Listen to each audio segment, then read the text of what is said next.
Keluaran pasal 6. Pengutusan Musa. Selanjutnya berfirmanlah Allah kepada Musa, "Akulah Tuhan. Aku telah menampakkan diri kepada Abraham, Ishak, dan Yakub sebagai Allah yang Maha Kuasa. Tetapi dengan namaku Tuhan, aku belum menyatakan diri. Bukan saja aku telah mengadakan perjanjianku dengan mereka untuk memberikan kepada mereka tanah Kanaan, tempat mereka tinggal sebagai orang asing. Tetapi aku sudah mendengar juga erang orang Israel yang telah diperbudak oleh orang Mesir, dan aku ingat kepada perjanjianku. Sebab itu katakanlah kepada orang Israel, Akulah Tuhan. Aku akan membebaskan kamu dari kerja paksa orang Mesir, melepaskan kamu dari perbudakan mereka, dan menebus kamu dengan tangan yang teracung dan dengan hukuman-hukuman yang berat.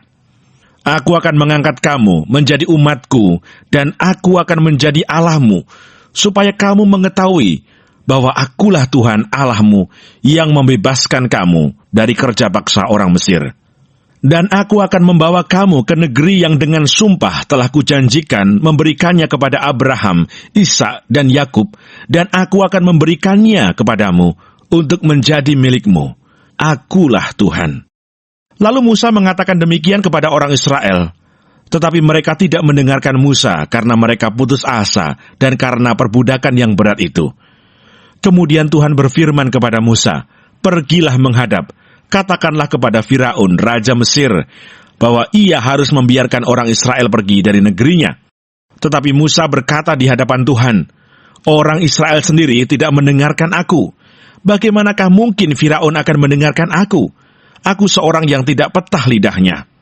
Demikianlah Tuhan telah berfirman kepada Musa dan Harun, serta mengutus mereka kepada orang Israel dan kepada Firaun, Raja Mesir, dengan membawa perintah, supaya orang Israel dibawa keluar dari Mesir. Nenek moyang Musa dan Harun. Inilah para kepala kaum keluarga mereka, anak-anak Ruben, anak sulung Israel, Henoh, Palu, Hesron, dan Karmi. Itulah kaum-kaum Ruben. Anak-anak Simeon, Yemuel, Yamin, Ohad, Yakin, Zohar, dan Saul, anak seorang perempuan Kanaan. Itulah kaum-kaum Simeon. Inilah nama anak-anak Lewi menurut urutan kelahirannya, Gerson, Kehat, dan Merari. Umur Lewi 137 tahun. Anak-anak Gerson, Libni, dan Simei menurut kaum mereka. Anak-anak Kehat, Amram, Yisar, Hebron, dan Usiel. Umur Kehat 133 tahun. Anak-anak Merari, Mahli, dan Musi. Itulah kaum-kaum Lewi menurut urutannya.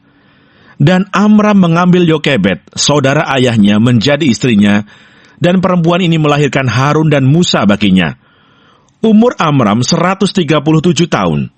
Anak-anak Yisar, Korah, Nefek, dan Sikri. Anak-anak Usiel, Misael, Elsafan, dan Sitri.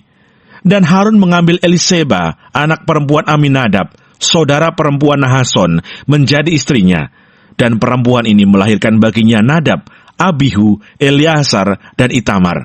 Anak-anak Korah, Asir, Elkana, dan Abiasaf.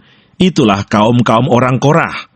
Eleazar, anak Harun, mengambil salah seorang anak perempuan Putiel, menjadi istrinya, dan perempuan ini melahirkan Pinehas baginya. Itulah para kepala kaum keluarga orang Lewi menurut kaum mereka. Itulah Harun dan Musa yang diperintahkan Tuhan, bawalah orang Israel keluar dari tanah Mesir menurut pasukan mereka. Merekalah yang berbicara kepada Firaun Raja Mesir, supaya mereka membawa orang Israel keluar dari Mesir. Itulah Musa dan Harun. Musa menghadap Firaun.